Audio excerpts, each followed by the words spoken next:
Nous allons commencer. Merci pour votre présence. J'ouvre en quelques mots très rapides cette troisième et dernière séance du séminaire du rabbin Moshe Taïeb, consacrée donc à la lecture juive de l'évangile selon saint Matthieu, ou bien les racines juives de l'évangile de Matthieu. Comme vous avez pu le constater, la démarche de M. le rabbin est particulièrement intéressante, puisqu'elle vise à établir ou à repérer des correspondances significatives entre la Torah, le Tanakh, de manière plus générale, donc le Premier Testament, et puis le Nouveau Testament. Alors il est vrai que dans le texte de Matthieu, un certain nombre de correspondances sont établies, elles sont évidentes, puisqu'elles sont données, plus ou moins, mais il y en a beaucoup d'autres qui ne sont pas citées, et il faut donc aller les rechercher. Et donc c'est ce travail que le rabbin Moshe Taïeb fait dans ce séminaire. Alors bien sûr, il ne s'agit pas d'établir une sorte de tableau en partie double avec d'un côté les références du Nouveau et de l'autre côté les références du Premier Testament. Il s'agit de savoir si les correspondances entre Ancien ou Premier et Nouveau sont véritablement significatives. Il peut y avoir un certain nombre de correspondances auxquelles on peut penser, mais qui n'ont pas eu véritablement un intérêt majeur pour établir un lien entre ancien ou premier et nouveau.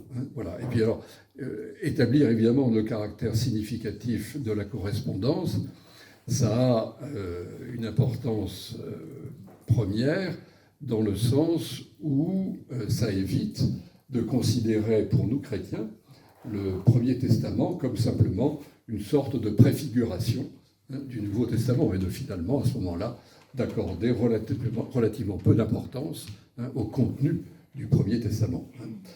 Si on veut établir une correspondance, il faut que la correspondance soit véritablement significative. Et pour être significative, il faut évidemment savoir ce que le Premier Testament, le Tanakh, dit véritablement. Voilà. Et donc c'est évidemment le travail que fait le rabbin Moshe Taïeb. Merci beaucoup, monsieur le rabbin. Nous vous écoutons avec toujours le même intérêt. Voilà, bonsoir à toutes et à tous. Merci, cher Philippe, de cette introduction. Et finalement, je vous ai écouté un peu plus, puisque j'aborderai ce soir pour cette dernière séance les chapitres 26 et 27 de l'évangile de Matthieu, qu'on connaît traditionnellement comme étant ceux de la Passion également. Voilà. Donc ces deux chapitres sont bien sûr assez longs, puisqu'il n'y a pas moins de 75 versets pour le chapitre 26, 66 versets pour le chapitre 27, vont décrire successivement, donc et à la suite des invectives qui ont été faites contre les pharisiens, d'une part, et de la lamentation sur Jérusalem, qui était au chapitre 23 et 24, avec la prophétie de la destruction du temple, et des instructions et des prophéties de Jésus sur l'avènement du Fils de l'homme et le jugement. Ces deux chapitres donc vont décrire ce qui est appelé communément la passion du Christ. Alors, commençant par le complot fomenté par les prêtres, suivi de l'onction à Béthanie, de la trahison de Judas, de la préparation du repas pascal, de l'institution de l'Eucharistie, nos chapitres se poursuivent par l'arrestation, le jugement de Jésus devant le Sanhédrin et devant Pilate, puis sa mise à mort avec la crucifixion, sa mort, la mort de Jésus et sa mise au tombeau. Alors c'est dire, et ce n'est pas à vous que je l'apprendrai dans ces lieux, l'importance, tant en texte qu'en symbolique, qu'ont ces deux chapitres. Qui plus est, la passion et la résurrection de Jésus de Nazareth forment un tout dans la tradition chrétienne, me semble-t-il. Ce sont des événements que les disciples et tous les chrétiens ont lu, lisent et relisent depuis des siècles, et qui sont aussi à l'origine de la place de Jésus dans l'univers, je dirais, cultuel et religieux dans la chrétienté. Mais il faut néanmoins séparer les deux événements, et je ne traiterai ce soir que plus de la passion, qui, comme le reste de la vie de Jésus, depuis sa naissance jusqu'à sa mort, peut être aussi l'objet d'une enquête historicienne, je dirais, et d'une lecture aussi fondée, tant sur les données historiques que d'après la tradition juive, comme on l'a fait précédemment. Et c'est aussi ce qu'on a fait donc comme dans nos deux dernières séances, mais une lecture attentive de ce texte de Matthieu va nous permettre de voir combien, d'une part, Matthieu s'exprime comme un maître de son époque, ce que je vous avais déjà expliqué, au 1er siècle, au moment où la loi orale commence à être mise par écrit par les rabbins, et d'autre part qu'il s'adresse aux Juifs de son temps, de son époque, et que les divers concepts qu'il cite et qu'il emploie sont fondés sur la tradition juive et sur la loi de Moïse. Néanmoins, on va voir aussi, à partir de ces textes, encore plus se creuser le fossé entre la tradition juive classique et la nouvelle Église qui se fonde avec la passion de Jésus. Car si tous peuvent comprendre, d'après les sources, la passion comme une suite logique d'événements, vécus dans une histoire et un contexte historique juif, la résurrection qui interviendra après est plus de l'ordre de la foi, puisque, si je ne me trompe, pour les chrétiens, elle s'est réellement produite et se veut faire entrer Jésus dans un monde nouveau, étranger à nos conceptions du temps et de l'histoire. Elle marque une rupture avec le judaïsme et l'entrée aussi dans la vie éternelle. Mais pour l'heure, si vous le voulez, revenons donc à la Passion et donc à ces chapitres 26 et 27. Comme je l'ai fait précédemment, je vous propose donc de relire le texte et de le commenter au fur et à mesure et d'amener les précisions permettant d'expliquer, d'un point de vue juif, les événements et leur interprétation comme venant donc à la suite de l'Ancien du Premier Testament, tout en s'en différenciant. Alors j'en prends le chapitre 26, les 2 premiers versets. Alors la traduction que je vous donne est celle de la Tobe. Or, quand Jésus eut achevé toutes ses instructions, il dit à ses disciples, « Vous le savez, dans 2 jours, c'est la Pâque. Le Fils de l'homme va être livré pour être crucifié. » Donc, dans 2 jours, c'est la Pâque. Il s'agit bien évidemment de la fête de Pessah, qui commémore la sortie d'Égypte, et l'avènement d'Israël comme nation et comme peuple choisi et élu de Dieu. Parmi tout le rituel de Pessah, de la Pâque juive, se trouve le Seder, la soirée pascale, durant lesquelles les familles se réunissent afin de consommer l'agneau, qui évoque aussi cette divinité égyptienne qui avait été sacrifiée par tous les enfants d'Israël et dont le sang avait été aspergé sur les murs et sur les poteaux et les linteaux des portes des maisons juives pour que Dieu distingue les maisons israélites des maisons égyptiennes, mais aussi par l'aspersion de ce sang, c'était aussi un acte d'engagement de ceux qui voulaient véritablement sortir. En effet, jusque-là, les enfants d'Israël n'avaient été que spectateurs des échanges, des joutes oratoires entre Moïse et Pharaon, et des ordres donnés par Dieu à Moïse pour faire fléchir le Pharaon. Ils n'avaient été jusque-là que spectateurs, et le sacrifice de cet agneau et l'aspersion du sang sur la porte est véritablement le premier acte fondateur des enfants d'Israël et volontaire pour montrer leur volonté de sortir et de s'engager.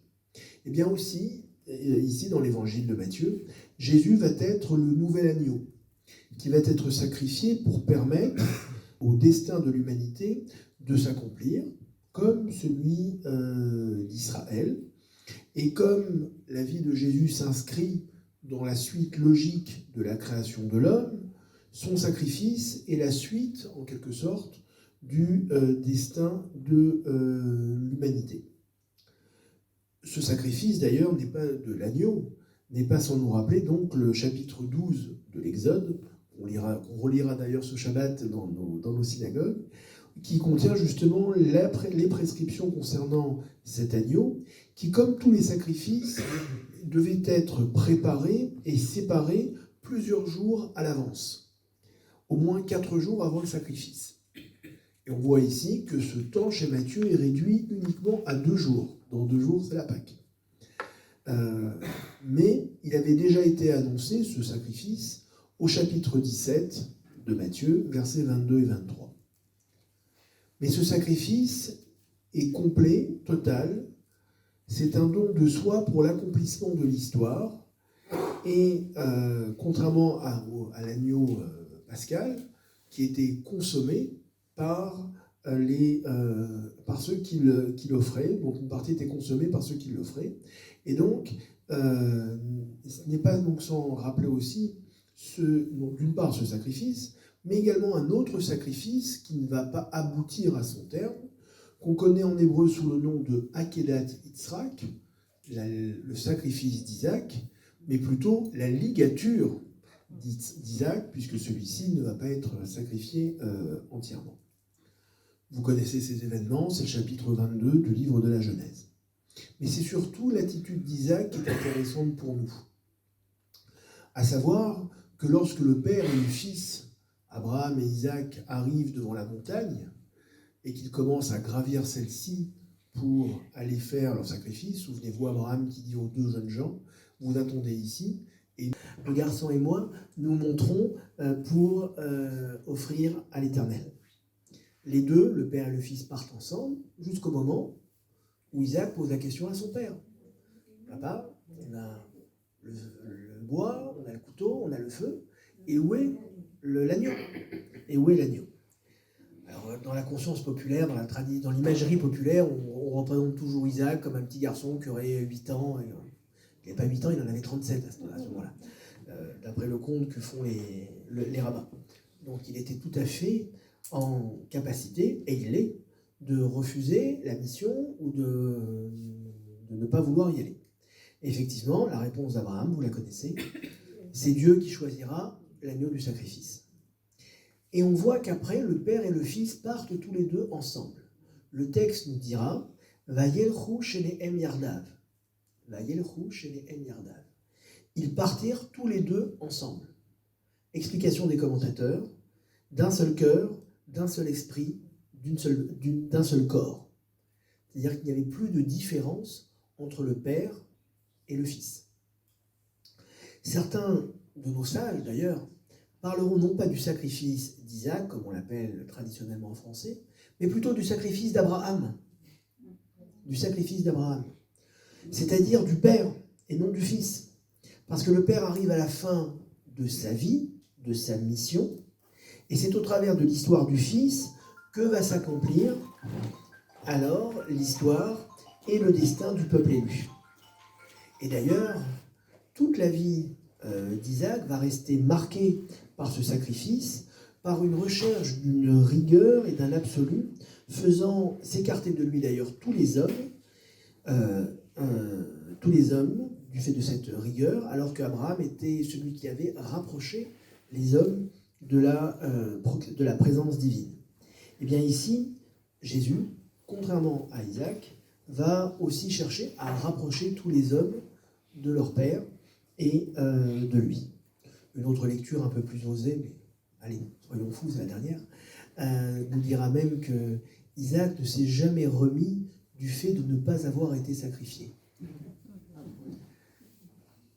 C'est un petit peu comme, pour faire une comparaison extrêmement triviale, ces hommes ou ces femmes qui accomplissent un exploit une fois dans leur vie. Alors c'est parfois un sportif qui obtient une médaille, champion olympique ou champion du monde de ceci ou de cela, ou un homme ou une femme qui fait un acte de bravoure extraordinaire. Et après cet acte, eh bien, tout leur semble fade, tout leur semble insipide. Et Isaac, en fait, il va sombrer on dirait aujourd'hui, dans une dépression totale. C'est-à-dire dans sa recherche de rigueur et d'absolu, ce qu'on appelle en hébreu Midat Adin, la tribu de justice divine, dont Abraham représente la miséricorde et la bonté, dans Isaac, il est dans la rigueur et dans l'absolu. Mais surtout, il ne trouve pas sa place dans ce monde. J'étais au summum, j'étais tout près de Dieu. Un très beau texte du Midrash nous dira même que les anges du ciel se sont émus au point de pleurer et que les larmes des anges ont dégouliné dans les yeux d'Isaac, lui brûlant la rétine et l'empêchant de voir la vie dans sa réalité. Et donc il ne trouvera plus justement de satisfaction à ce monde et va rester justement dans cette déception de n'avoir pas été jusqu'au bout du sacrifice. Dans le cas de Jésus, le sacrifice se réalise, mais avec des conséquences qui vont être tout autres. Et puis, il y a aussi cette notion de sacrifice n'est pas non plus sans rappeler la notion du sacrifice sans doute le plus célèbre, lui, du bouc émissaire, à savoir que ce bouc émissaire, qui appartient à la liturgie de Kippour, du jour du pardon, eh bien, est celui qui est choisi parmi deux boucs, et je vous renvoie au chapitre 16 du Lévitique, pour être l'un qui est sacrifié à Dieu et l'autre qui est sacrifié à une divinité, à un ange maléfique ou au diable, on ne sait pas exactement qui c'est, qui s'appellerait Azazel, démon du désert peut-être, et qui est donc le bouc émissaire parce qu'il est chargé des fautes, des péchés d'Israël. Est-ce que Jésus, mis à mort, va tenir la place de ce bouc émissaire, c'est-à-dire comme chargé des fautes de l'humanité, mais en même temps comme remède à la violence de l'humanité.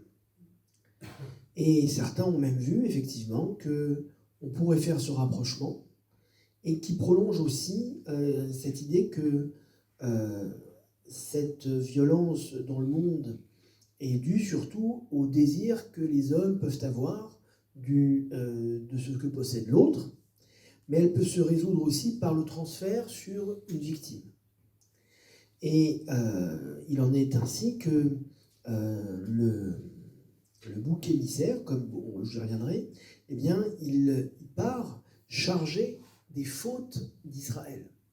Et le Cohen, le grand prêtre, quand il fait ce sacrifice, dira effectivement ainsi seront pardonnées les fautes d'Israël. Alors, est-ce que pour Jésus, est-ce que c'est pas identifié, au bouc émissaire, et est-ce que sa mort n'est-elle pas le remède à la violence au travers de l'amour? Je dirais que pour Paul, par exemple, c'est pas Jésus ne peut pas être identifié au bouc émissaire, puisque lui-même est la victime qui est sacrifiée une fois pour toutes. Tandis que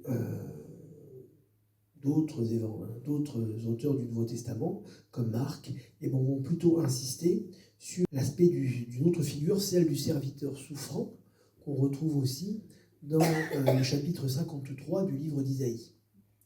Alors cette conception du serviteur souffrant, dans la tradition juive, là c'est mon opinion, vous en faites ce que vous voulez, jusque-là je citais ce que mes maîtres m'ont appris, un petit peu, mais cette conception du serviteur souffrant, me semble-t-il, a fait long feu dans la tradition juive.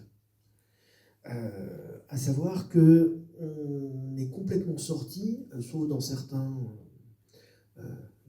milieux que je ne citerai pas, de dire que la souffrance de l'homme contribue à sa rédemption et à son pardon. Parce que dans beaucoup de réflexions modernes, effectivement, rien ne peut justifier la souffrance. La souffrance. Si effectivement l'homme est mortel et se doit de mourir à un moment ou à un autre, pourquoi doit-il souffrir? Pourquoi doit-il souffrir et pourquoi doit-il y avoir souffrance dans ce monde? Certains expliqueront effectivement que cette souffrance dans le monde favorisera une plus belle part dans le monde futur. En attendant de voir le monde futur, je préfère ne pas souffrir. Et il me semble que dans beaucoup d'endroits, cette conception a fait un peu long feu dans la tradition juive. Il y a aussi une remarque de Caïphe, qui est le grand prêtre, qui peut peut-être favoriser aussi le rapprochement avec la figure du bouc émissaire. En effet, celui-ci dira, c'est cité dans Jean, il est peut-être de l'intérêt qu'un seul homme ne meure, plutôt que le peuple, la nation tout entière ne périsse. C'est cité en Jean 11, 50. Et ce n'est pas sans rappeler ce que dit Caïphe là-bas, à la révolte de Corée, le cousin de Moïse. Et au moment où Dieu va châtier la révolte, Moïse interroge l'Éternel en disant « Un seul homme faute et tu vas punir toute l'assemblée. » En fait, ce chapitre 18 des Nombres vient effectivement châtier une révolte contre l'autorité et de Moïse et surtout l'autorité divine et la divinité de Dieu. Mais Caïphe, lui, sent plutôt s'en inspirer pour garder ses privilèges et pour ne rien changer à la façon de gouverner le peuple d'Israël. Néanmoins, il faut aussi, selon la tradition juive, dans l'analyse du sacrifice, il faut distinguer les rôles respectifs. Il y a d'une part celui qui offre, la personne qui offre, l'offrant. Il y a le prêtre, le Kohen, qui est celui qui est le pontife, qui va faire le sacrifice. Et il y a aussi la nature du sacrifice. Est-ce que c'est un animal? Est-ce que c'est un végétal? Est-ce que c'est un parfum? Et le lieu du sacrifice également. Quelles sont les conditions requises pour l'agrément de ce sacrifice et quel est aussi l'effet escompté. Ici, par la passion de Jésus, il n'y a plus de distinction entre l'offrant, le prêtre et la victime, et ce qui est offert. Jésus est le prêtre de sa propre offrande. Et la victime n'est pas étrangère à celui qui offre. C'est lui-même qui s'offre. Ce qui n'est pas d'ailleurs sans rappeler le sacrifice d'Isaac.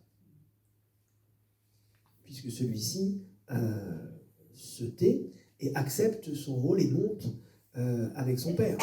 Un autre texte d'ailleurs du Midrash, qui me revient tout de suite à l'esprit, dira que Isaac a encouragé son père.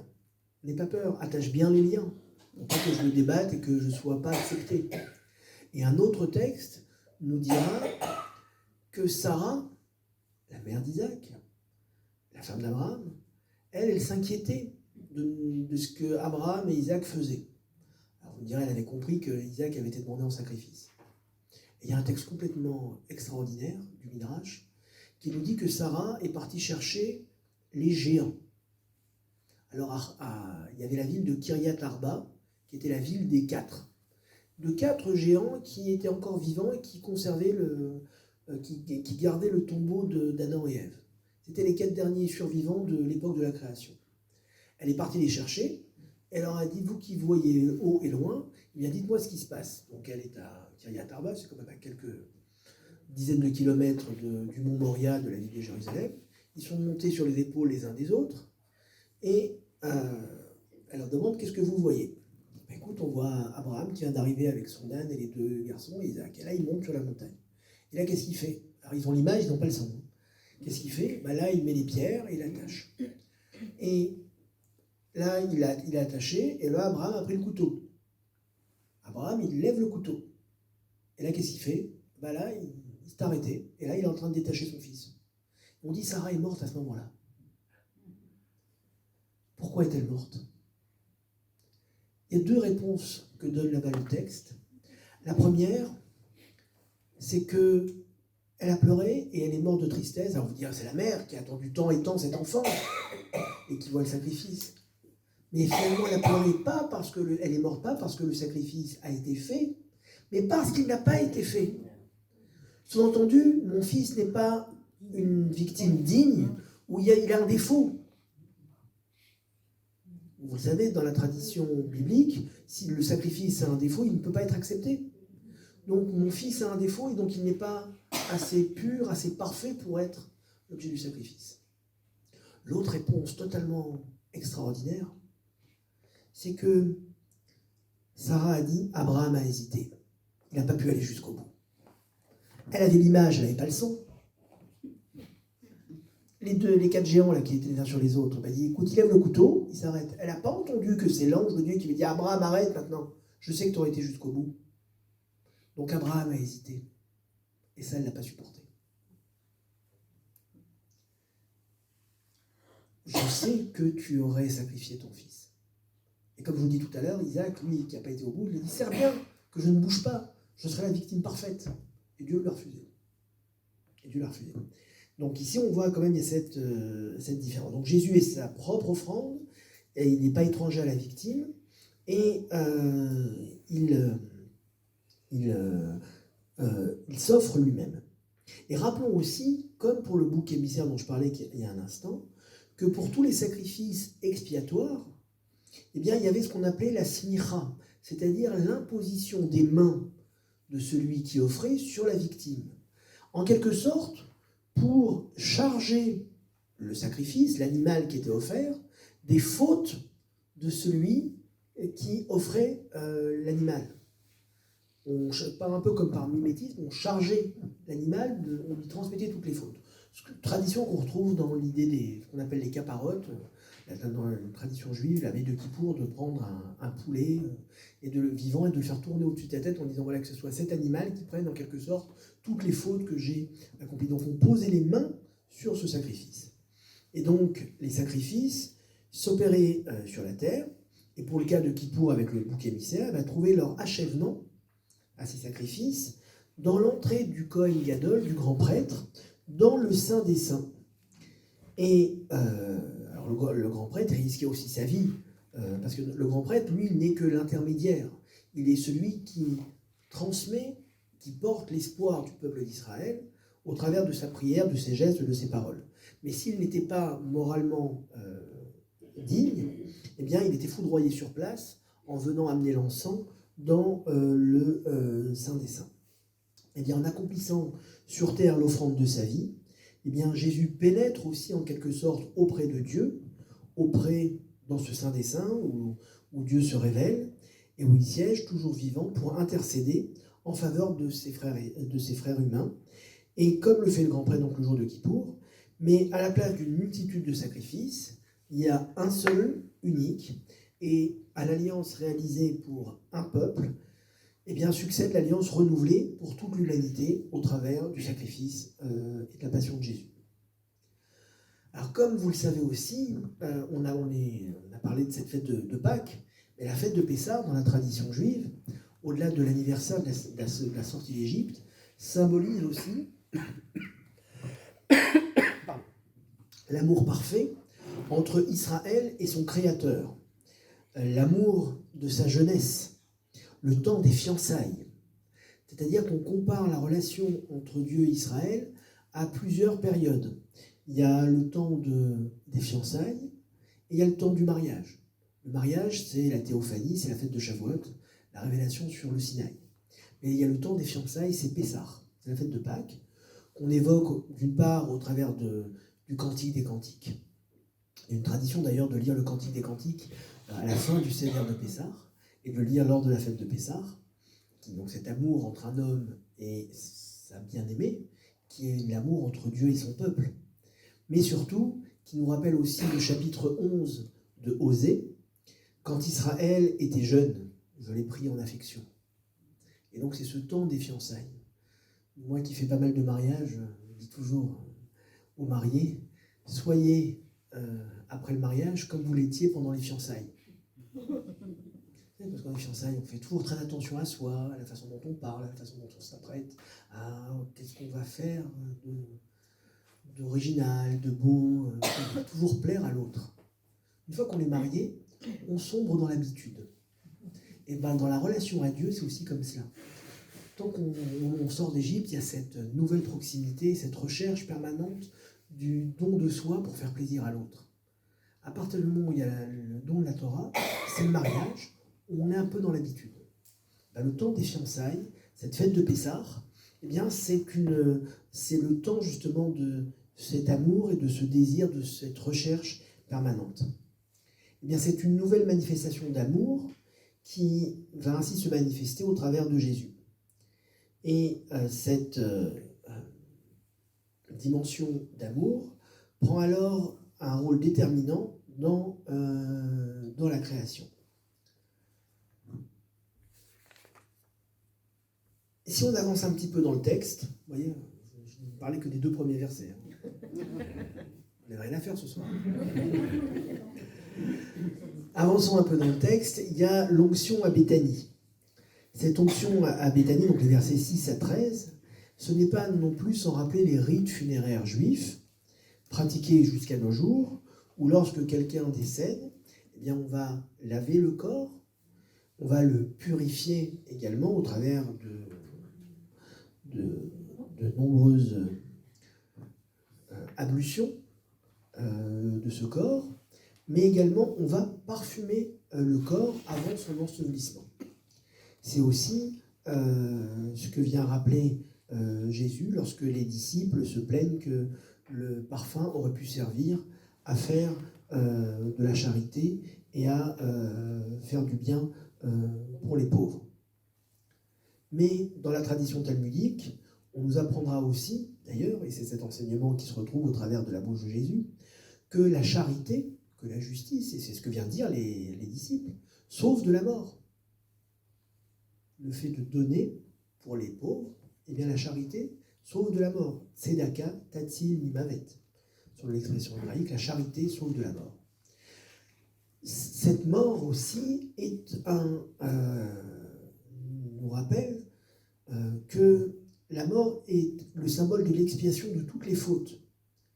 Quelqu'un qui meurt, on considère que toutes ses fautes lui sont pardonnées. La mort est la forme ultime de l'expiation des fautes que l'homme a pu accomplir. Et du coup, eh bien, par sa mort, quelque part, Jésus vient aussi expier non seulement ses fautes, mais celles de toute l'humanité. Enfin, cette onction va aussi nous rappeler celle qui est faite en secret par le prophète Samuel à David. Dans le premier livre de Samuel, chapitre 16, verset 13, donc 1 Samuel 16, 13, et Samuel prit le cornet d'huile et il loignit David au milieu de ses frères, et l'esprit divin ne cessa alors d'animer David. On voit que dans l'évangile, Jésus, lui, est oint depuis au milieu des 12 disciples. Alors que, comme celle de l'onction de David, s'était faite au milieu de ses frères.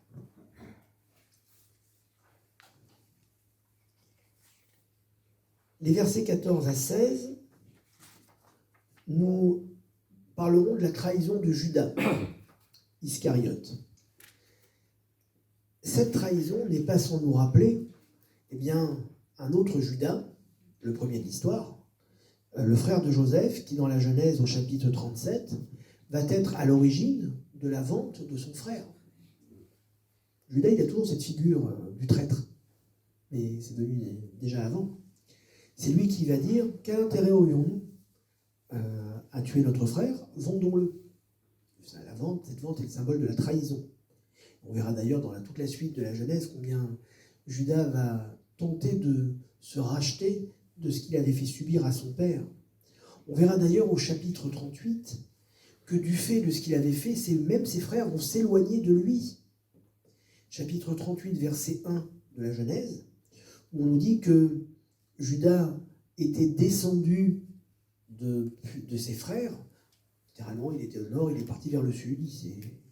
Mais en fait, il était descendu dans l'estime et dans l'amour de ses frères. Il a été écarté par ses frères parce que les frères ont vu le désespoir dans lequel la vente de Joseph avait plongé Jacob, Israël, et qu'il refusait de se laisser consoler, et que l'esprit divin avait même quitté Jacob à cause du deuil qui s'était infligé. Aucun des frères n'avait osé dire quoi que ce soit, parce qu'ils étaient tous, nous dira le Midrash, ils avaient tous fait un serment de ne rien dire et de ne rien révéler de ce qui s'était véritablement passé. Mais du coup, voyant la réaction de leur père, ils se sont tous retournés vers Judas, comme les disciples qui s'éloignent aussi les autres disciples qui s'éloignent de Judas, en disant « Regarde ce que tu as fait à notre père ». Alors j'avance un petit peu. Les versets 17 à 29, eh bien, c'est la préparation du repas, le fameux Seder de Pessah, cette fameuse scène où va être institutionnalisée eh bien, l'Eucharistie. Revenons un instant sur ce que nous appelons le Seder de Pessah. Comme j'ai dit tout à l'heure, c'est le temps où on raconte la sortie d'Égypte et on revit cette sortie d'Égypte.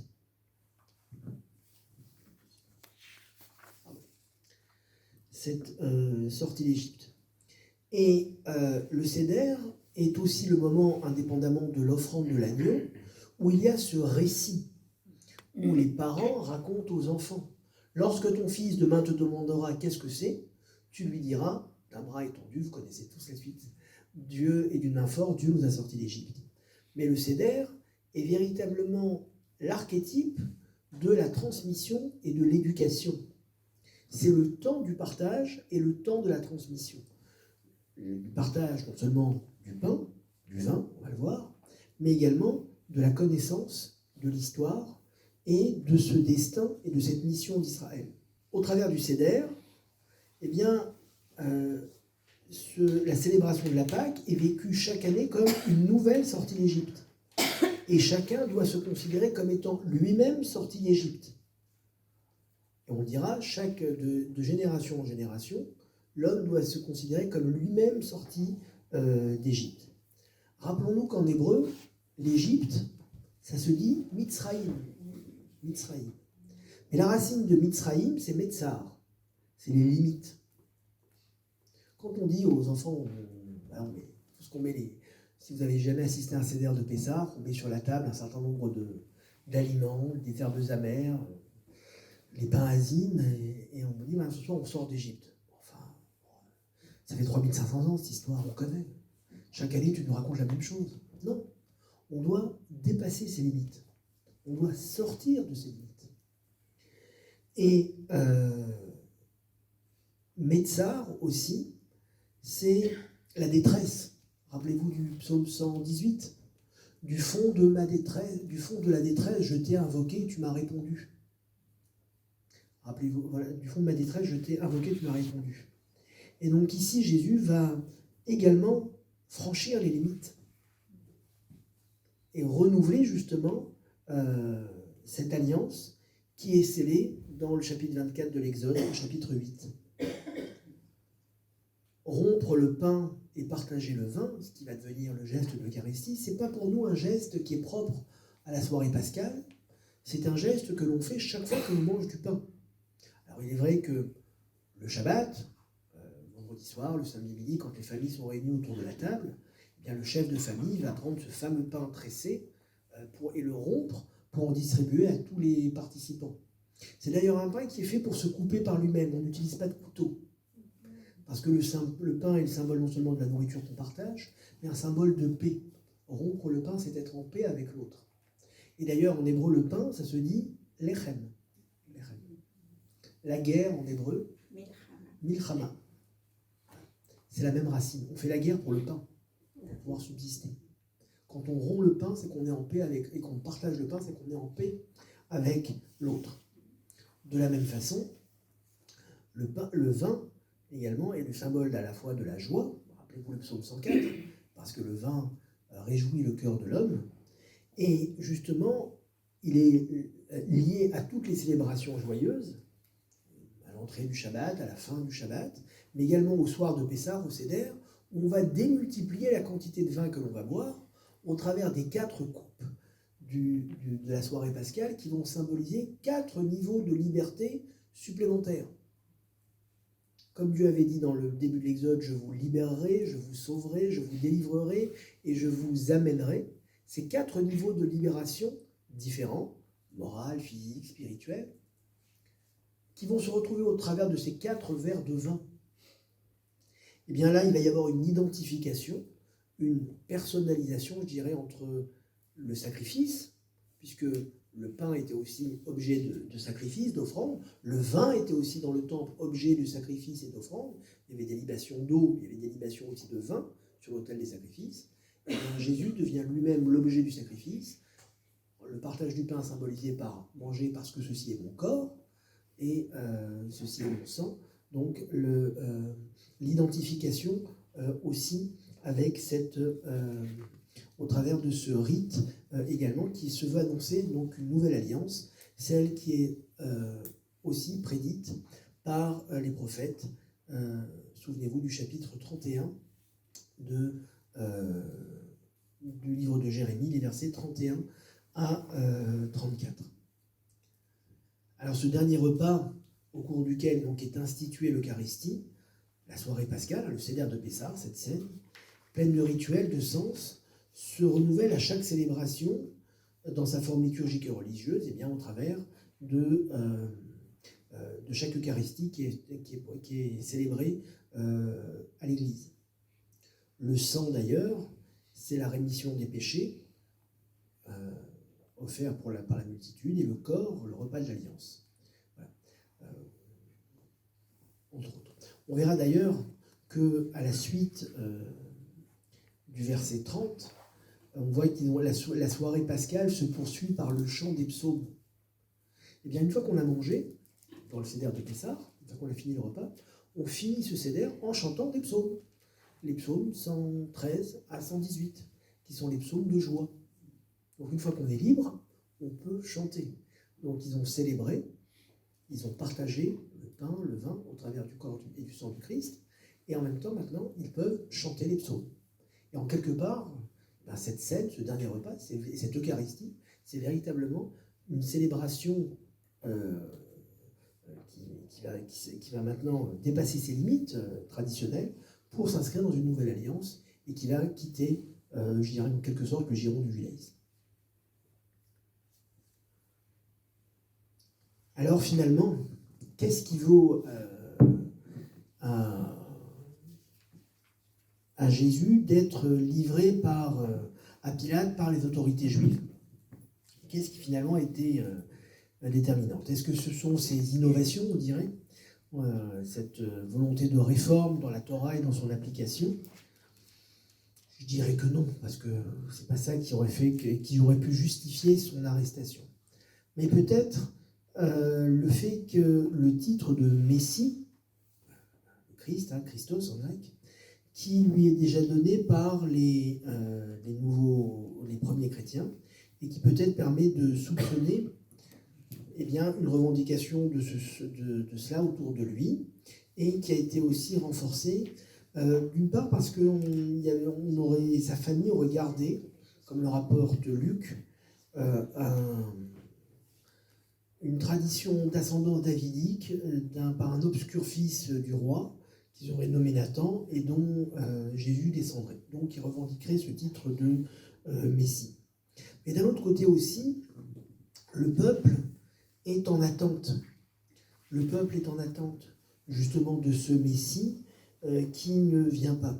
Et on verra même après la destruction du temple, quelques années plus tard, combien la révolte à l'époque avec Bar Korba, en 135, va aussi susciter beaucoup d'espoir et de déception. Je vous avais parlé lors de la première séance de la loi orale, la Mishnah qui va être rédigée justement entre le 1er et le 2e siècle. Et si la loi orale se veut être un texte uniquement juridique, les rabbins vont se livrer, surtout dans le cadre d'un traité qui est plutôt un traité de morale, ce qu'on appelle les maximes des pères, les Pirkei Avot, à une lecture historique de ces textes. En effet, le Pirkei Avot, les maximes des pères, je vous l'avais rappelé, disent en introduction, la Torah a été reçue par Moïse au mont Sinaï, et il l'a transmise à Josué, qui l'a transmise aux anciens, qui l'a transmise aux sages et aux gens de la grande assemblée. Pour dire également que la loi orale a été transmise depuis Moïse au mont Sinaï, et que cette loi orale ne peut être modifiée par quelque rabbin que ce soit, ou par quelque maître que ce soit. Réponse aux chrétiens comme aux nouveaux chrétiens et aux disciples de Jésus, qui auraient tenté ou qui tenteraient de vouloir modifier cette règle et cette transmission. Et puis, dans une lecture aussi Seder de Pessah, de la soirée pascale, au tout début de la Haggadah, avant qu'on parle de la sortie d'Égypte, on nous raconte comment il faut raconter. On nous donne le mode d'emploi. Comment faut-il raconter? Et pour nous donner un très bon exemple, on va nous citer les maîtres de Bnei Brak. Alors Bnei Brak, tout le monde connaît la ville en Israël, à la sortie de Tel Aviv, dans la capitale, Tel Aviv, capitale, je dirais, culturelle, politique, également, voilà, et parfois très débridée. C'est la ville où on ne dort jamais. Tant à quelques kilomètres de là, c'est Bnei Brak qui est la capitale, je dirais, totalement, encore plus que Jérusalem, spirituelle, et l'endroit où on étudie la Torah et on la pratique de la façon avec le plus de rigueur possible. Et voilà que les maîtres sont réunis à Bnei Brak. Et ils sont le soir du Seder de Pessah, on dira la Haggadah, et ils ont, tout au long de cette soirée, parlé et raconté. Puisqu'on nous dit, qui en dira le plus, eh bien, est digne de louange. Peut-on soupçonner Rabbi Akiba, Rabbi Yehuda, Rabbi Yoshua, Rabbi Tarfon, les plus grands maîtres de l'époque mishnaïque, les premiers maîtres de la Mishnah, de ne pas connaître la sortie d'Égypte et de ne pas raconter? On nous dit, ils ont tellement et tellement raconté que leurs élèves sont venus leur dire, maître, messieurs les rabbins, c'est l'heure de faire la prière du matin, de dire le schéma du matin. On a entendu, ils ont raconté la sortie d'Égypte toute la nuit. Ça, c'est ce que dit le texte. Mais quand ils viennent dire « Voici le temps de la prière du matin est arrivé », dans une lecture historique, voire révolutionnaire, maître, un jour nouveau se lève. Le jour nouveau, ceux qui manifestent pour les retraites, ils s'appellent le grand soir ou le grand jour. C'est comme ça qu'il faut le lire. C'est le temps de la révolution contre l'autorité romaine est arrivé. Un jour nouveau arrive. Igi Azman Kriyat Shema Shel Shacharit. Est arrivé le temps de la lecture du matin, la lecture du schéma du matin. Sous-entendu, un temps nouveau est arrivé. Il y a eu Bar Korba, et voilà, ils se sont réunis non pas pour seulement célébrer Pessah, mais pour mettre au point la révolte. Et le jour est arrivé, sous-entendu, maintenant on prend les armes et on y va. Et donc, vous voyez un peu la symétrie, pour ne pas dire le mimétisme, entre cette scène, ce repas de Jésus, et l'attitude des rabbins un siècle plus tard. Est-ce que c'est maintenant l'arrivée aussi triomphale de Jésus au moment des rameaux, qui n'aurait pas été supportée par les autorités, et en même temps je dirais la mise en scène, où on lui amène l'âne et que chacun jette des manteaux pour qu'il puisse marcher et s'asseoir dessus. La verdure qu'on coupait dans les champs et ce cri de « Hosanna, Hosanna », qui est la traduction de l'hébreu « Sauve-nous, sauve-nous », qu'on retrouve juste « Béni soit celui qui vient au nom du Seigneur », alors on retrouve bien évidemment dans Marc, dans Matthieu, chapitre 21, mais qui est la reprise de la fin du psaume 118. « Sauve-nous, sauve-nous, et béni soit celui qui vient au nom du Seigneur ». Ou est-ce que c'est quelque chose de moins spectaculaire qui se serait passé? Voilà. Après, il faut chercher un petit peu plus. Voilà. Mais c'est sans doute plus la prétention messianique, soit celle de Jésus lui-même, ou plutôt de son entourage, qui aurait peut-être mécontenté les chefs juifs. Non pas qu'il se soit agi véritablement d'une faute d'un point de vue religieux, mais plutôt, et encore moins, d'un blasphème. On voit effectivement Caïphe qui crie au blasphème et qui joint le geste à la parole, en déchirant son vêtement, ce qui n'est pas sans effectivement rappeler les préceptes du Deutéronome et à la fois de cet homme qui aurait changé la parole divine, de ce prophète qui changerait la parole divine, ou de cette ville qui se serait livrée à la débauche, pour laquelle qui doit être également anéantie. Et on voit aussi que lorsque Jésus rentre dans le temple, qu'il se met à chasser les vendeurs, les acheteurs qui s'y trouvaient, qu'il renverse les tables, les fameux marchands du temple, en leur disant « N'est-il pas écrit que ma maison sera appelée une maison de prière pour toutes les nations ?» Le fameux verset d'Isaïe que vous connaissez. Et vous en avez fait un repère de brigands. finalement, c'est plus le système de fonctionnement du temple qui est mis à mal, et aussi l'autorité des prêtres, et peut-être certaines paroles de Jésus qui annoncent aussi la ruine du temple, et qui vont trouver aussi un écho dans le procès qui va lui être fait. Alors, il est vrai que dans sa prédication, Jésus va aussi rappeler le règne définitif de Dieu, et il annonce aussi que Dieu n'avait que faire du culte des sacrifices ordonnés pour les fautes. Et Jésus semble même s'y opposer. Mais ce n'est pas nouveau dans la tradition juive. Rappelez-vous le fameux chapitre 58 d'Isaïe. Qu'ai-je à faire de vos holocaustes, de vos offrandes et de vos prières? Je les ai en abomination, je préfère que vous respectiez la veuve et l'orphelin et que vous ayez des poids équilibrés. Voilà ce qu'est le vrai jeûne. Voilà, petite histoire, je rappelle que c'est même le texte qu'on lit le matin de Kippour, dans la lecture prophétique, pour rappeler qu'il ne s'agit pas seulement de jeûner si on ne se convertit pas soi-même, c'est-à-dire que si on n'opère pas sur soi un changement total également. Et c'est aussi donc ce que vient rappeler Jésus, et il s'inscrit ainsi dans la suite des prophètes.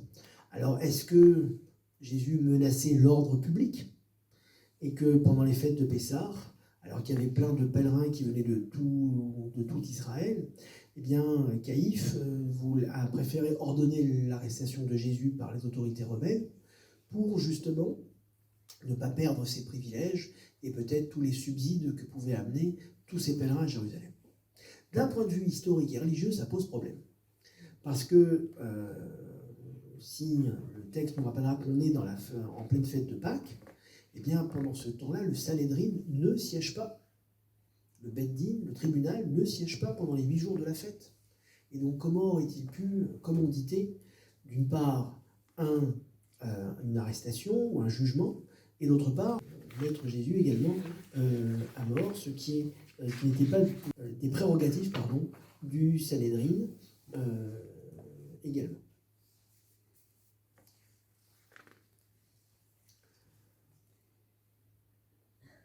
Alors, si on voulait prendre aussi un petit instant, rappelons aussi que le Sanhédrin, qui est la haute cour de justice, va exercer son autorité pendant la dernière période du Second Temple et pendant les siècles suivants.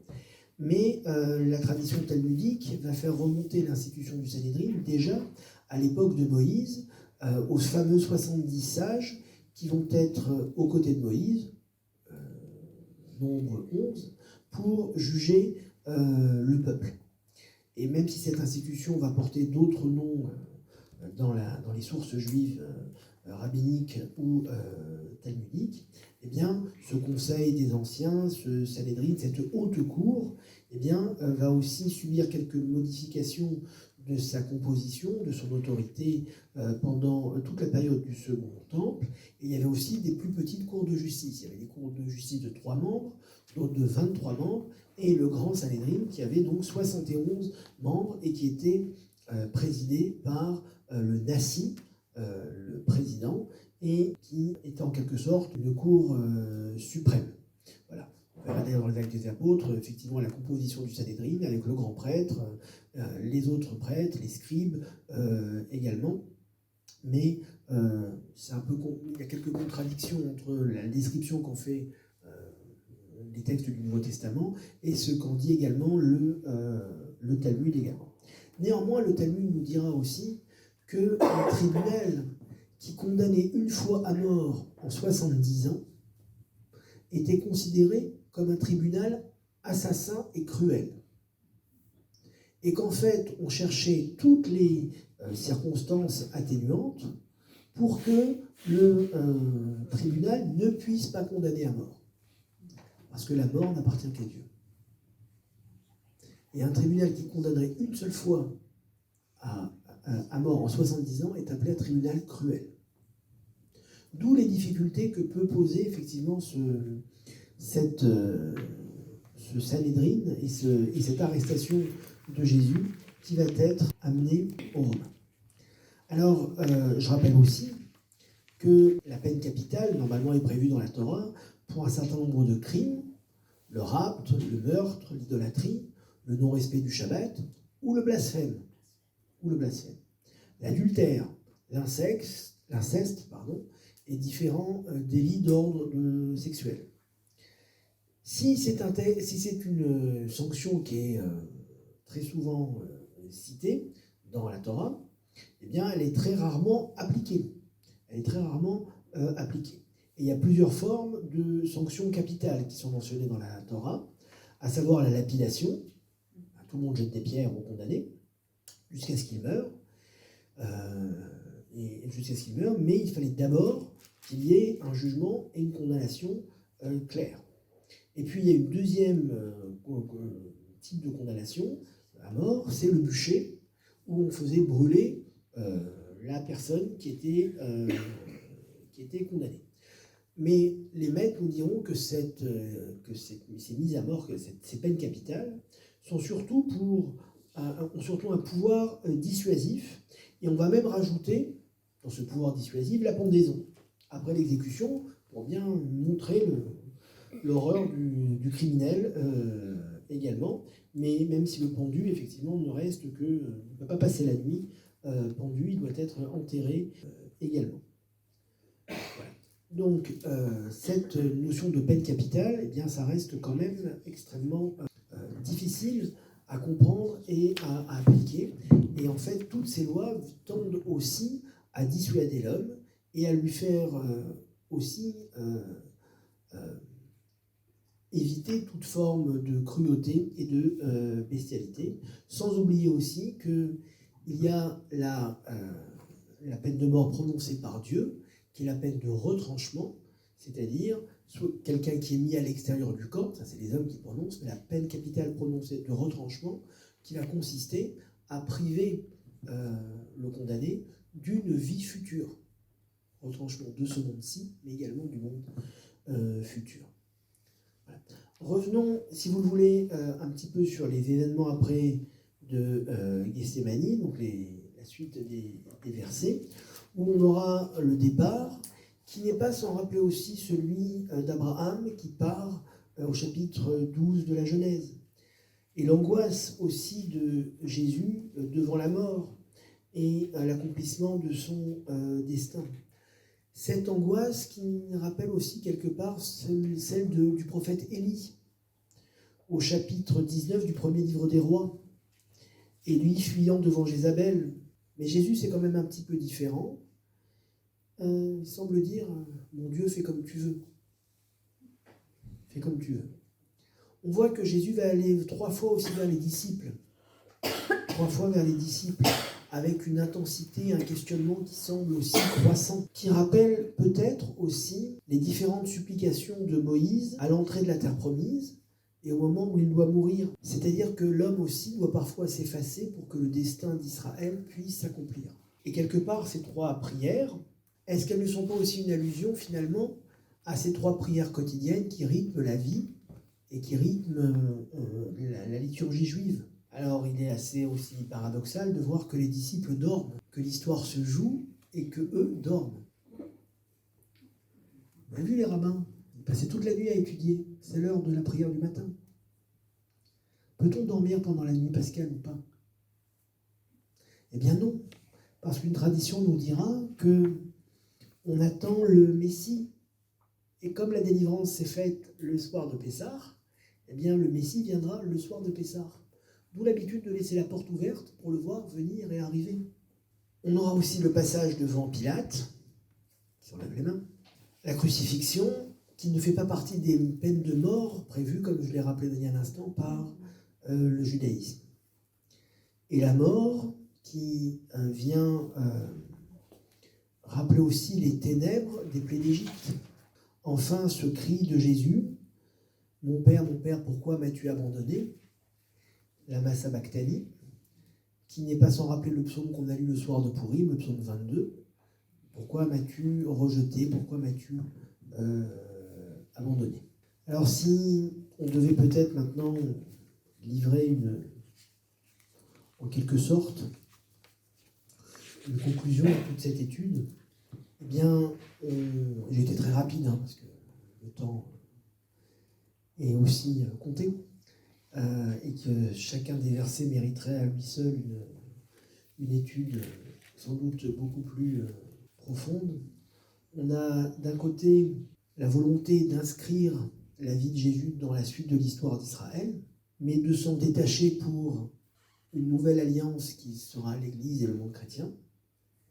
Mais en même temps, Matthieu s'adressant, comme je vous l'ai dit à plusieurs reprises, à ses contemporains et aux Juifs qui connaissent la Bible, qui connaissent la Torah, face aux prêtres aussi qui veulent appliquer la Torah, eh bien, on a finalement, au travers de Matthieu, comme je l'avais dit en introduction il y a 2 séances, eh bien, finalement, le plus juif des 4 évangiles. Merci.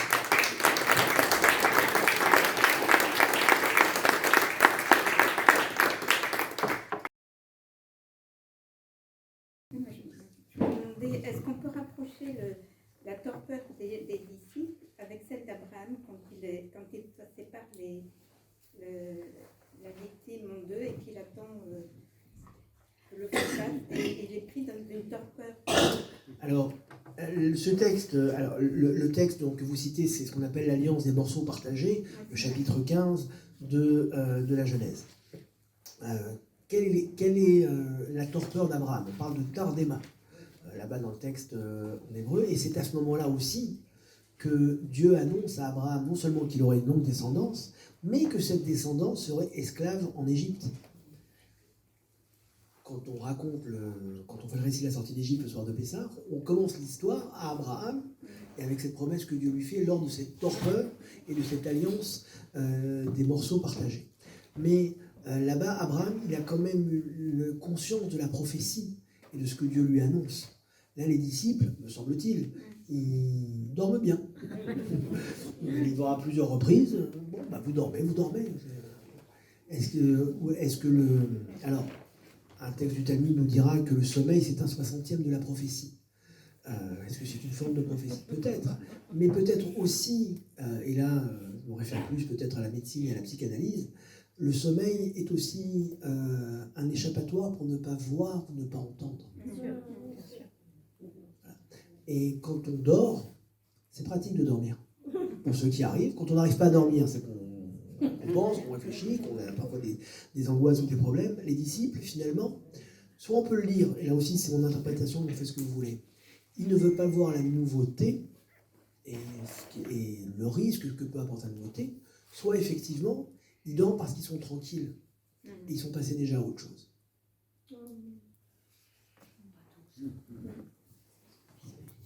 C'est vrai que cette question de cette nouveauté, moi, m'interroge beaucoup parce que vous avez commencé tout à l'heure en parlant justement de la question de ce monde nouveau, de l'entrée de Jésus dans un monde nouveau. Et puis après, vous avez parlé d'un autre monde nouveau quand ils ont voulu se mettre en révolte.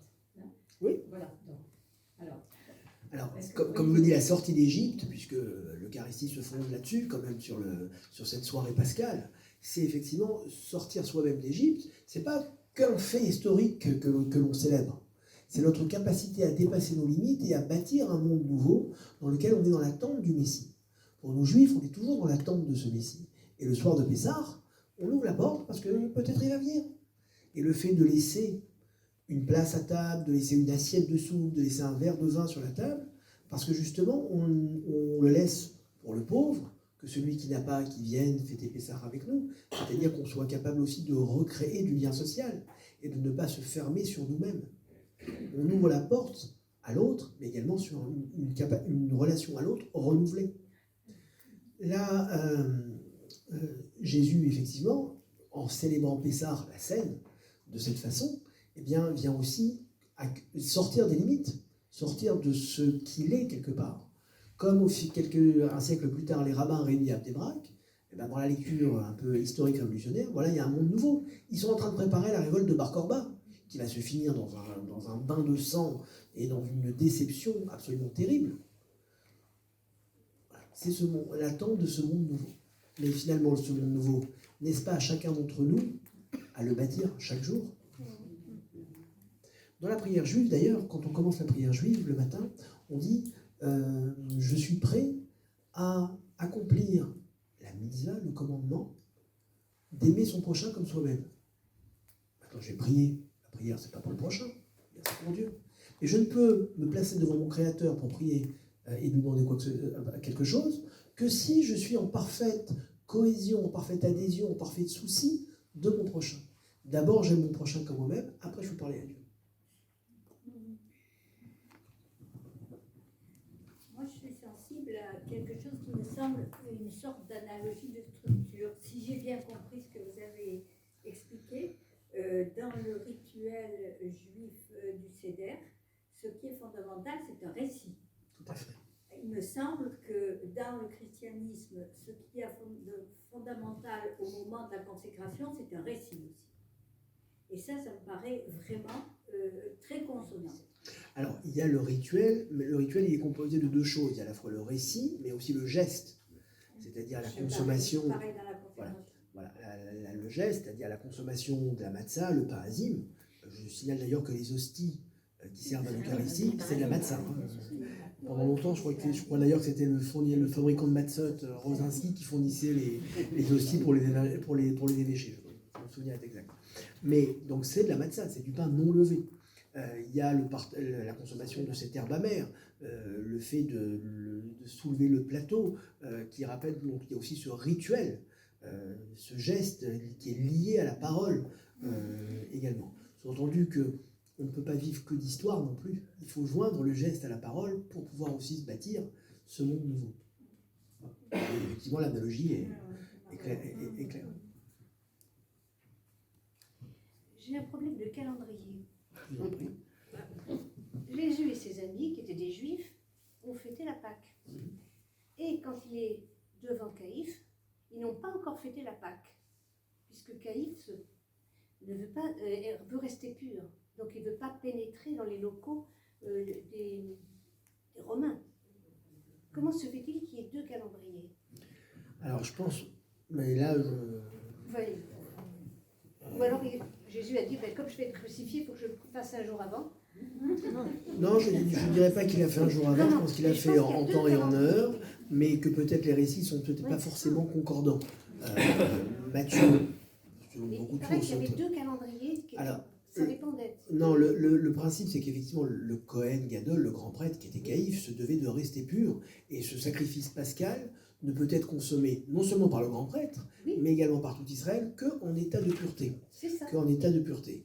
Maintenant, la pureté, c'est le contact avec la mort, principalement. L'impureté, c'est la source première d'impureté, contact avec la mort. Maintenant, d'où le problème que je vous ai cité, le fait de le Sanhédrin ne siégeait pas, le tribunal ne siégeait pas pendant les fêtes de Pessah, pendant la fête. Donc peut-être que les autres récits, effectivement, parce que je crois que vous faites référence au récit de Marc ou de Luc, si mon souvenir est exact, ou de Jean, c'était pas la voilà, que le grand prêtre ne veut pas pénétrer, pour rester pur.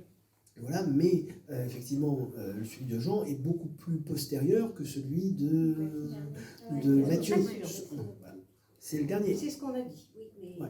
Voilà. Alors je me vendrai un peu plus là-dessus. Maintenant, effectivement, parce que Jean connaissait les prêtres, notamment Nicodème. Il était quand même d'un milieu différent des pécheurs. Non, tout à fait. Donc il a pu accompagner. Mais effectivement, il y a une différence effectivement entre les textes, mais je pense qu'il n'y avait quand même qu'un seul calendrier. Et, d'avoir, voilà, Matthieu le dit au début du chapitre 26, dans 2 jours, c'est la Pâque. Le fait de célébrer à la fois ce repas de Pâques, ce sacrifice, et que Jésus devienne l'objet, comme je l'ai dit, du sacrifice, remplaçant l'agneau, dans le calendrier, c'est véritablement quelque chose de totalement symbolique et qui s'inscrit justement dans ce renouveau que propose aussi la fête de Pessah. Parce que Jésus, il a quand même préparé ce repas. Oui. Et ensuite, donc il a été dormir il n'a pas dormi lui, mais les autres ont dormi. Et c'est le lendemain qu'il a été arrêté et c'était pas encore la fête de Pessah. Ah si, c'est le lendemain, c'est déjà la fête. C'est déjà la fête. Le D'où c'est pour, surlendemain. voilà, mais c'est pour cela justement que historiquement et théologiquement pour les Juifs, c'est compliqué que ce soit Caïphe, que ce soit les Juifs qui aient procédé à l'arrestation et au jugement de Jésus. Parce qu'on a longtemps reproché le peuple déicide, ainsi de suite. La crucifixion n'est pas un mode de condamnation juive, on va dire. C'est la lapidation, la strangulation, la pendaison, le brûlement. Il n'y a pas la crucifixion. Et deuxièmement, le tribunal ne siège pas pendant Pessah. Donc après, il y a ces petites différences de lecture. Je t'en prie, Didier. Juste pour ajouter un petit mot, il y a une chose qui est très très importante dans le judaïsme, qu'on appelle le hibour, c'est la notion de calendrier. Quand je tourne avec la destruction du temple, nous avons perdu la notion d'espace, il nous reste la notion du temps. Et nous sommes très à cheval sur la notion du temps, à quelle heure en Shabbat, si c'est à 18h02, c'est à 18h02, c'est pas à 18h06, etc. Et au niveau des dates, quand on regarde un petit peu les écrits des Midrashim, surtout un qui s'appelle Pirkei des Rabbi Eliezer, il y a écrit dedans la manière dont la capacité à faire les calendriers s'est transmise de génération en génération. Vous savez que, par exemple, il y avait la notion de néoménie dont on parle assez souvent dans la Bible, puisque vous savez que tout est, le calendrier juif est lunaire, avec un mois qui rajoutait 719 ans, mais c'est quelque chose de très très très codé, et il fallait qu'il y ait deux témoins qui aillent au temple pour dire qu'ils avaient vu la nouvelle lune, etc. Donc cette notion de calendrier est vraiment très très très précise, et je ne pense pas qu'il y ait deux calendriers, mais je pense vraiment qu'après il y a la notion des écrits, il faut voir comment ceci s'est articulé avec le temps, bien entendu, mais si Jésus a fait la Pâque, il y était. C'était pas avant, c'était pas après. C'est-à-dire que nous, par exemple, nous faisons le CDR exactement sur le même mode que ce qui est écrit dans les évangiles. Pendant cette année, ça va commencer, la date de Pessah va être le jeudi, et c'est le mercredi soir que nous faisons la soirée pascale. Donc, mais c'est déjà Pessah. C'est déjà Pessah. Donc, ce n'est pas le lendemain ou quoi. Et donc, cette notion de calendrier, cette notion de date et de temps, c'est vraiment quelque chose de primordial. Et à mon avis, voilà, il faut voir après comment les écrits se sont articulés, mais s'il a fait la soirée pascale, c'est qu'elle était faite Voilà. en temps et en heure, à savoir le 15 Nissan. Parce que c'est très important. C'est pour ça que je me disais dans les récits, c'est bizarre. Eux, ils ont déjà fait ça et le grand prêtre ne l'a pas fait. Voilà, donc je me dis, ça ne va pas. Il y a un problème au niveau de la correspondance des écrits. Voilà. Je voudrais revenir au début de ce que vous avez dit sur la souffrance et sur le serviteur souffrant, qui a évidemment une très grande importance pour nous. Vous savez que les chrétiens, d'ailleurs c'est en ce moment que nous le lisons principalement, les chrétiens aiment beaucoup Isaïe, et notamment évidemment le 52 et 53 en particulier.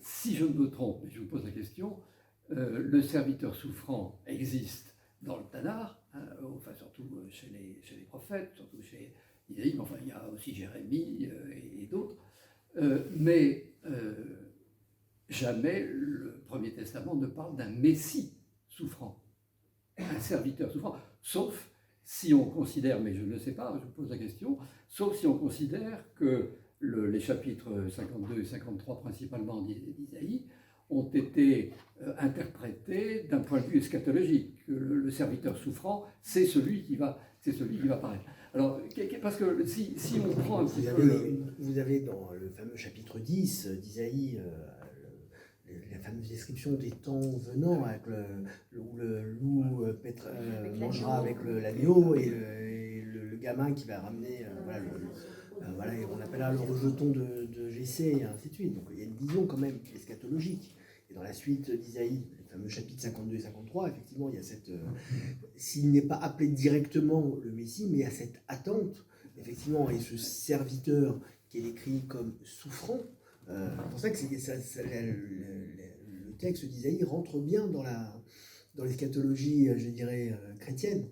Et on peut trouver Jésus, enfin, Jésus peut s'identifier à ce serviteur et à ce Messie, même si le terme n'apparaît pas clairement. Mais le Messie, ça veut dire loin. Les prêtres sont oints, on le voit dans les textes de la fin de l'Exode ou du Lévitique. On voit que les rois d'Israël, tant dans le livre de Samuel, aussi bien Saül que David, vont être oints. Donc ils sont Meshiach Hachem, ils sont les consacrés, les oints de Dieu. Donc le Mashiach. Voilà. Après, effectivement, il y a une attente du rétablissement de la royauté. Parce que c'est là aussi où il y a une différence. C'est que Jésus est considéré par le monde chrétien non seulement comme le Messie, mais le Messie, avant toute chose, c'est le roi. La fameuse pancarte, tu es le roi des Juifs, tu te proclames le roi des Juifs. Mais n'oubliez pas que le roi, dans la tradition juive, c'est un chef politique, c'est un chef de guerre aussi. Il a une dimension spirituelle. On a une explication du sanctuaire, de ce qu'est le sanctuaire, ce qu'on appelle le Mishkan. Vous avez 4 fonctions.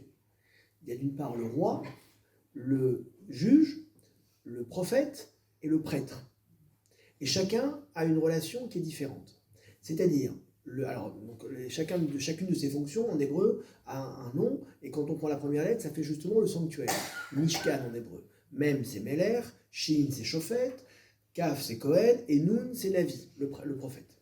Donc le roi, il est nommé par Dieu. Il est roi de droit divin. Mais ce roi, rappelez-vous tout ce qu'on dit dans le Deutéronome, il a sur lui, en permanence, un rouleau de la Torah miniature sur son cœur. Quand il part en guerre, c'est pas lui qui va dire en avant, il dit après moi. C'est le chef de guerre, c'est le chef politique. Donc il est nommé par Dieu, mais pour gérer les hommes. Et si le roi se comporte pas bien, rappelez-vous Saül, tu n'as pas fait ce que je t'ai dit, Samuel qui lui déchire le manteau et qui le fait abdiquer en quelque sorte, sans autre forme de procès. Et c'est lui qui lui dit, je t'en prie, au moins, ne me fais pas honte devant tout le monde, sors avec moi, ne me fais pas honte. David, rappelez-vous Nathan avec l'histoire de Bethsabée, peut-être très délicat. Hein. Et il a compté ses hommes, ça avait été compté comme une faute. Voilà, exactement. Alors après, le Talmud dira, qui dira que David a fauté, c'est lui qui est le fauteur. Bon. Mais David, c'est l'exemple. Dieu a puni, mais David est l'exemple de du plus pur des repentirs.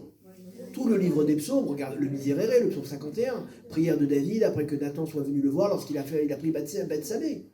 Ce texte qui est extraordinaire d'humilité et de renoncement devant Dieu.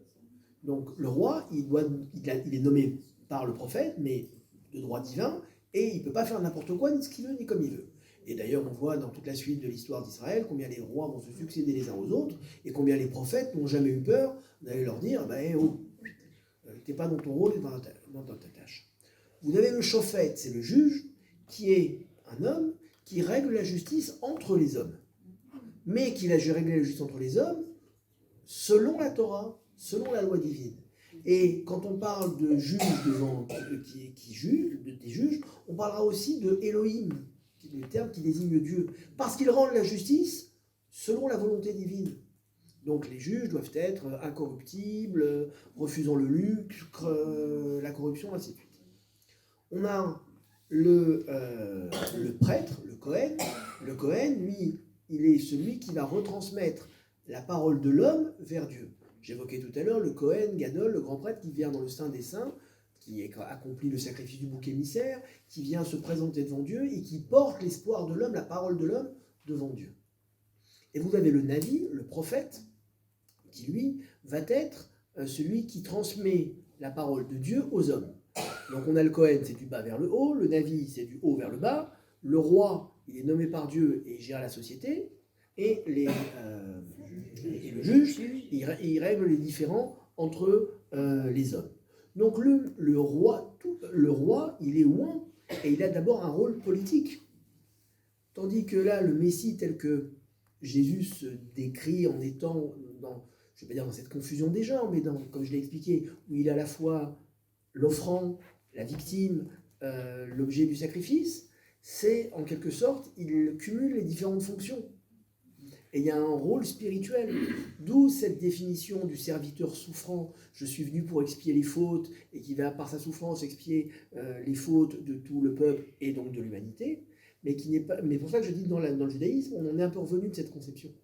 C'est-à-dire que maintenant, quand les hommes disent voilà, dans mon futur j'irai mieux, non. D'abord, je vis le temps de ma matérialité humaine, et dans le monde futur, j'aurai à expier ou à vivre ce que j'aurai à vivre.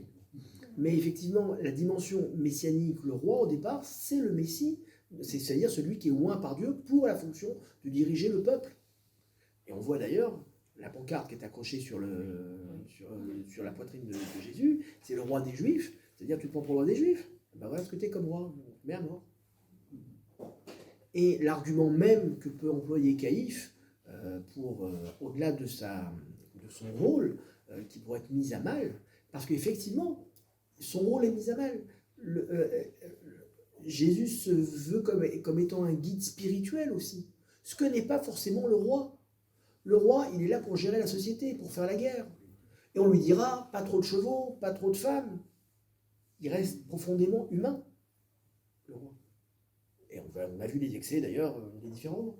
Mais il y a donc cette confusion dans ce que peut être l'attente du Messie, parce que d'un côté on a un roi, d'os et de chair, et avec ses faiblesses, et d'autre part l'attente d'un chef moral et spirituel. Et en fait, les rabbins qui sont à Bnei-Brak, quand on leur dit levez-vous, un autre temps est arrivé, l'histoire de Bar Korba, parce qu'on attend justement un chef de guerre, et en même temps qui va savoir galvaniser la foule spirituellement aussi pour la faire avancer. D'où l'ambiguïté de la réception de l'entrée de Jésus à Jérusalem, avec le fameux Hosanna. Voilà. Est-ce que c'est spirituel ou est-ce que c'est politique? Enfin, il y a cette confusion. Mais d'ailleurs, sur le rapport, il y a quelque chose qui serait intéressant que vous puissiez préciser. Quand on dit Hosanna, le fameux Hosanna, on l'adresse à Dieu. Oui. On l'adresse à Dieu, pas au roi. Oui, c'est ça. Mais le sauve-nous, ça peut être... Si on voit les rois d'Israël, à part Salomon, on n'assiste pas à une intronisation. Alors, dans quelques semaines, on va voir Charles III, là, qui va être... on va voir tout le...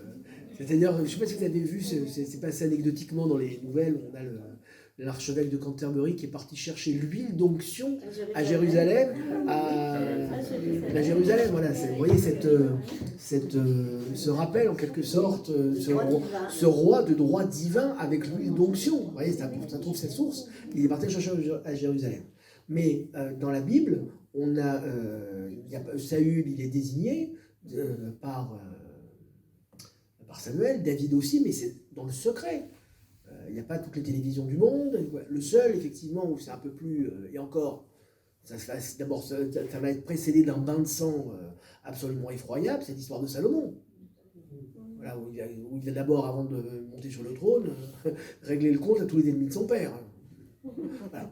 Après, il n'y a pas de... On ne crie pas Hosanna devant lui. Et rappelez-vous, à la fin de la vie de Salomon, ça va donner le schisme, parce que Roboam, son fils, a pris un peu trop au sérieux la dimension matérielle de la fonction royale. Avons-nous encore une part au royaume d'Israël et à tes tantes, il pourvoit à toi, David.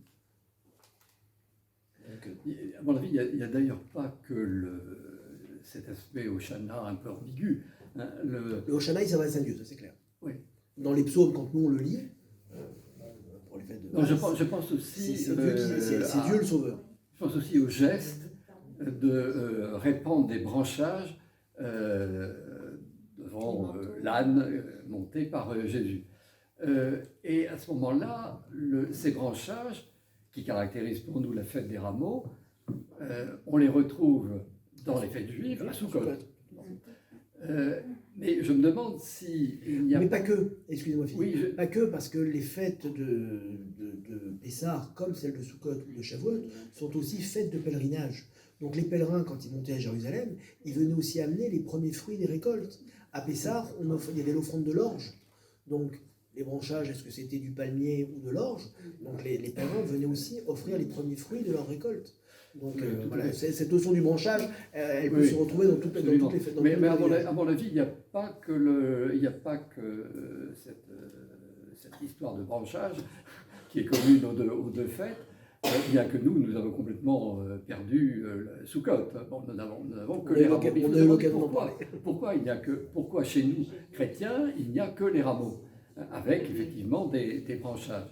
Bon, alors, dans le fait de Sukkot, les branchages, c'est très élaboré, etc. Mais il n'y a pas, à mon avis, que ça. C'est qu'à mon avis, dans les deux fêtes, il y a une dimension qui est eschatologique. Si on remonte un petit peu chez les prophètes, on voit bien que l'histoire de l'âne de l'anneau se trouve en Zacharie.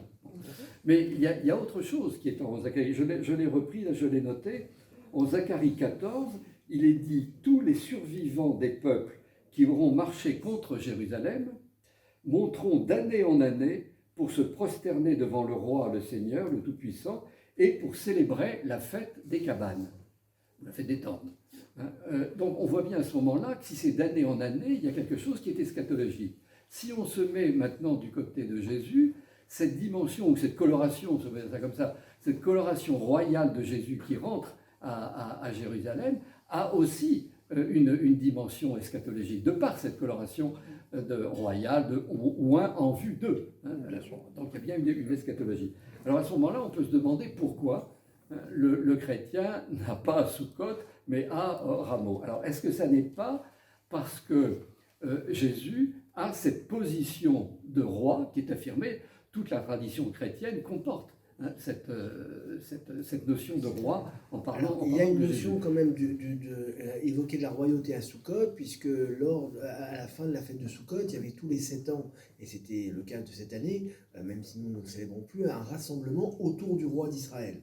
C'est-à-dire qu'à la fin de Sukkot, il y avait ce qu'on appelait le Hakel, le rassemblement, où c'est rappelé dans la fin du Deutéronome, où tout le peuple montait à Jérusalem à la fin de Sukkot pour entendre le roi lire la Torah. Et donc effectivement, il y a donc le roi, je dirais en quelque sorte, dépasse, je ne vais pas dire outrepasse, mais dépasse sa seule fonction politique pour être celui qui est le garant de la loi, à ce moment-là. Mais il me semble peut-être que Sukkot, ça marque un aboutissement. C'est-à-dire c'est le temps de la proximité totale avec Dieu. Tandis que Pâques, et donc même qui se retrouve Pessah, et qui se retrouve aussi dans la tradition chrétienne, c'est véritablement l'avènement de quelque chose de nouveau.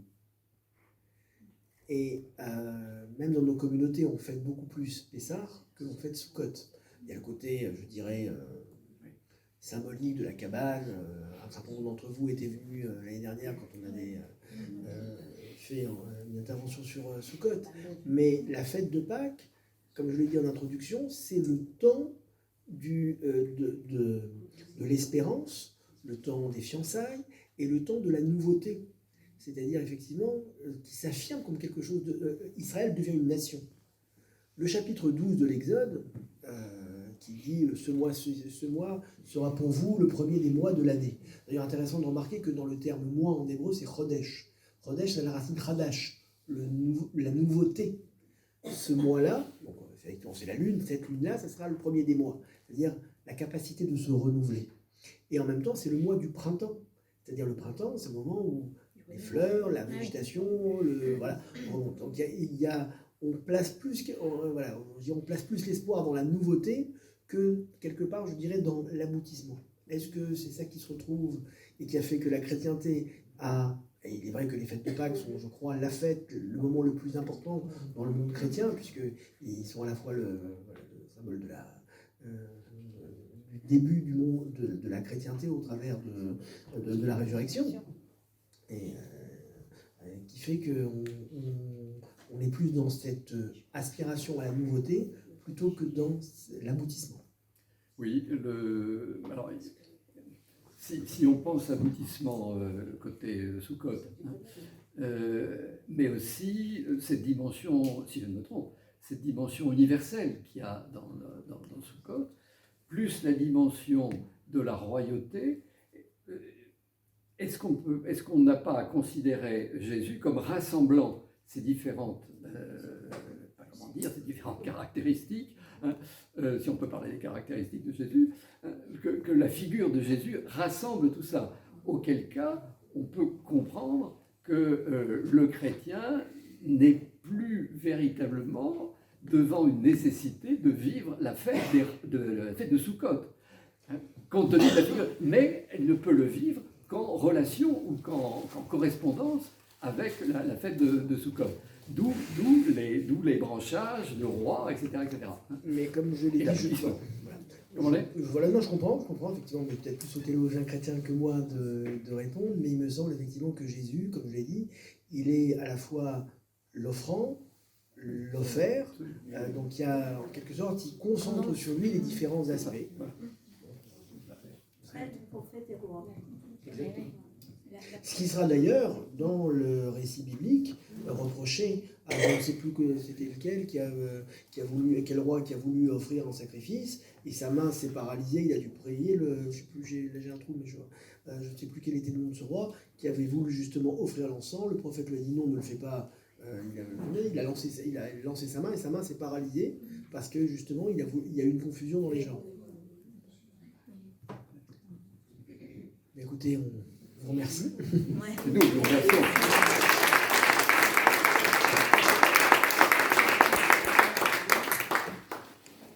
Bonne fin de soirée.